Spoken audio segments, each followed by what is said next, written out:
Salut à tous, aujourd'hui on fait la Via Ferrata de Prise de la Bastille à côté de Grenoble. C'est parti. Mais là j'en ai encore pour 1 heure de vélo avant d'y arriver. Ok, là donc on vient d'arriver sur site et je vais aller m'équiper et c'est parti.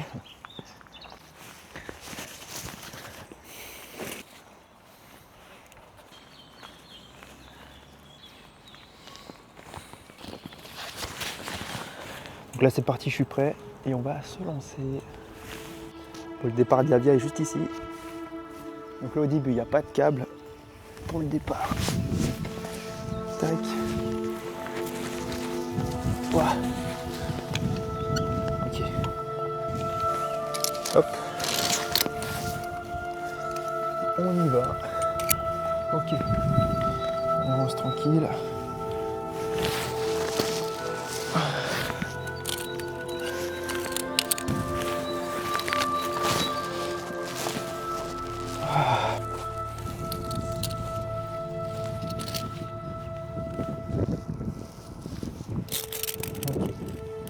Là c'est super. Hop. Et hop. Ah, j'ai vraiment pas les chaussures faites pour. Donc là on a un pont népalais. Et donc là vous voyez les barreaux en haut pour les mains et le barreau en bas pour les pieds. Ok, c'est parti. Donc là il faut se dire que plus on a peur et plus on tremble des jambes. Et plus on tremble des jambes, et plus le câble du bas bouge. Donc c'est pour ça qu'il faut savoir rester super calme dans ces moments-là.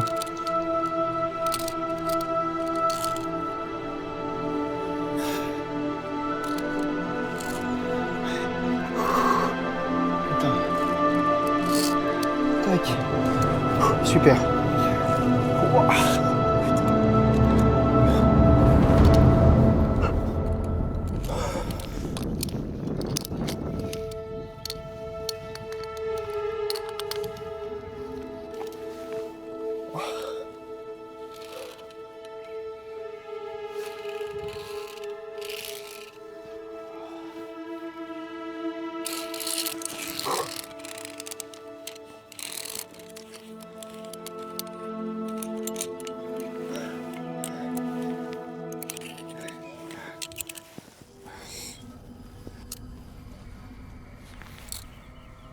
Et allez, c'est parti.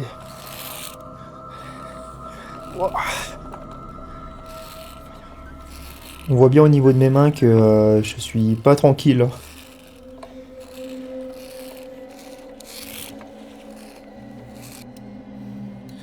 Ah, ça fait un bon défouloir. Ah ouais.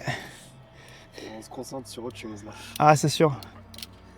À droite, c'est important de le faire quand il n'y a pas trop de soleil parce que quand on transpire, Ah ouais? les barres elles sont hyper lisses. Ah oui, d'accord. Et quand on transpire, on est Ouais. un peu tout le temps. On n'est Ah pas ouais. trop fort, quoi. On est tout le temps un peu en dévers. Ouais.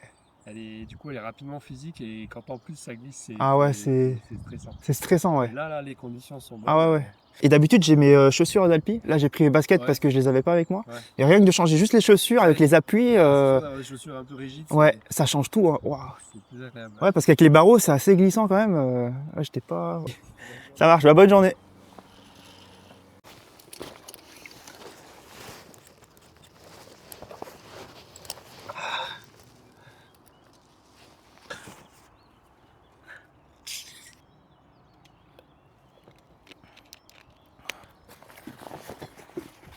Voilà, tac. Nickel, on peut repartir.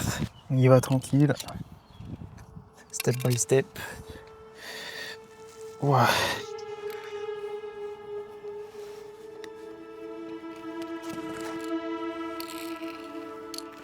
Ok, let's go.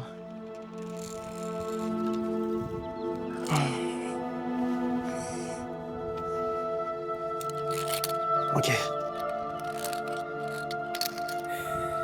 On se tient au barreau. Voilà.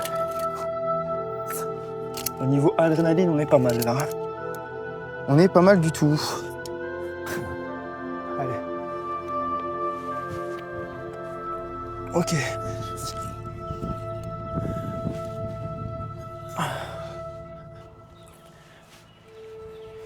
Ok.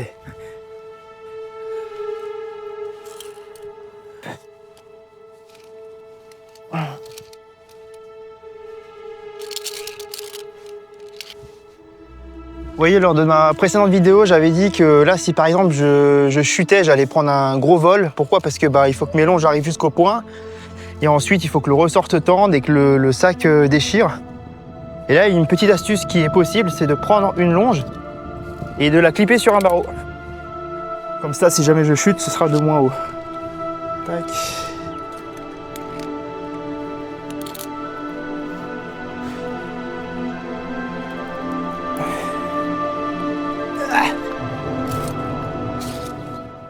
Franchement, pour cette première partie, ça m'a bien fait flipper quand même. En fait, ce qui a accentué ça, c'est quand même le fait que j'ai un peu des baskets, un peu de trail, plutôt que des bonnes chaussures d'alpi. Mais je les avais pas, mes chaussures d'alpi, donc je pouvais pas les mettre. Et à chaque fois que je posais le pied, je sentais un peu la rugosité des barreaux et tout, et j'avais trop peur de glisser. Donc ça a vraiment changé la donne et ça a vraiment augmenté ma peur et mon vertige, ouais, ça c'est clair. Voilà Grenoble. Je vais rejoindre la partie 2, donc là c'est un petit chemin de randonnée pour accéder à la partie 2. Bon les amis, j'ai un petit souci, je vais vous montrer ça. Le passage est interdit, donc ça c'était pas du tout spécifié. Et bien sûr on va respecter la loi et on va pas se promener là-dedans, ça c'est évident. Bon malheureusement, vu que la Via Ferrata est en travaux, on est obligé d'arrêter. Voilà, il faut respecter la loi, il faut respecter les gens qui travaillent et il ne faut pas non plus se mettre en danger alors qu'il y avait un gros panneau marqué interdit d'y aller, quoi. Donc pour la Via Ferrata, on va s'arrêter là, mais je n'ai pas encore terminé avec vous. Tout d'abord, je voulais vous dire merci suite au short que j'ai publié qui a fait 160 000 vues, qui s'affiche juste ici. C'est un truc de malade. D'habitude, quand je publie un short, il fait entre 1000 et 2000 vues. Là, 160 000, c'est n'importe quoi. Et bien sûr, vu qu'il a fait beaucoup de vues, il y a aussi beaucoup de haters qui m'ont répondu. Et donc du coup, je vais répondre à ces haters parce que ça me fait marrer. Premier commentaire, c'est quoi l'intérêt? Être câblé, c'est pas justement fait pour éviter les chutes et être accessible aux gens sans expérience? Autant y aller en free climb, lol. Et ben justement, le fait d'être sur un câble, ça vous permet justement de ne pas perdre la vie si vous chutez. Certes, vous allez vous faire mal, plus ou moins, mais vous n'allez pas perdre la vie. C'est pour ça qu'il y a un câble et c'est pour ça que vous devez être toujours attaché sur ce câble. Sur cette ligne de vie d'ailleurs, c'est pour ça qu'on l'appelle comme ça.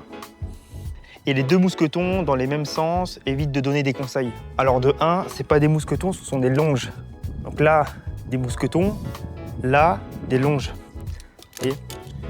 Et l'avantage d'une longe, c'est que vous voyez, si j'appuie là, ça s'ouvre pas. Si j'appuie là, ça s'ouvre pas, mais il faut appuyer derrière et devant en même temps. Donc c'est pas des mousquetons, ce sont des longes. Pour ce qui est dans les deux sens, ça pourrait être le cas si vraiment on a un doute, mais à l'endroit où j'étais sûr que si j'allais tomber en arrière ou sur le côté. Donc non, mes longes étaient bien dans le bon sens. Oui, mais qu'est-ce que tu fais là si t'as rien à faire? Eh ben, je fais de la Via Ferrata, tout simplement, et j'essaye de travailler sur mon vertige, et j'essaye de progresser, j'essaye de gagner en confiance. Voilà, c'est ce que je fais sur cette falaise. Un sport sans aucun intérêt car tu pratiques avec l'angoisse de rester paralysé à vie. Alors, c'est pas de l'angoisse, pour moi en tout cas. Certes, ça fait peur, mais justement, je travaille sur cette peur. J'essaie d'y aller progressivement pour gagner confiance, en fait. Non, j'y vais pas avec une peur qui me paralyse. Ça, si je ressens ça, je m'arrête et je fais demi-tour direct. Ou j'appelle les secours. Ou alors, je fais en sorte d'être accompagné d'un professionnel. Tu oublies la force de frottement entre ton corps et la paroi, ainsi que le fait que le câble va se tendre et ainsi t'arrêter avant le prochain piton. Donc pas aussi dangereux que tu le prétends. Je prétends rien du tout, je dis juste que ça peut être plus ou moins dangereux. Tu vas pas perdre la vie certes, mais je prétends rien du tout. Moi je partage juste ce qui me fait kiffer et mes réflexions, c'est tout. Et encore une fois, si vous voulez pratiquer cette activité, faites-vous accompagner d'un professionnel qualifié. Donc il faut pas faire n'importe quoi. Bon, finalement on va s'arrêter là parce que j'arrive pas à trouver la troisième partie de la Via Ferrata, la deuxième est en travaux, donc c'est pas grave, ça ira comme ça pour aujourd'hui. Si vous avez aimé cette vidéo, si vous voulez plus de contenu, n'hésitez surtout pas à vous abonner et à liker. Moi ça me donne de la force et c'est toujours un plaisir de vous partager mes aventures. Dans la description de la vidéo, je mettrai tout le matériel que j'ai sur moi, avec les liens affiliés bien sûr. En tout cas, je vous dis à la prochaine. Peace.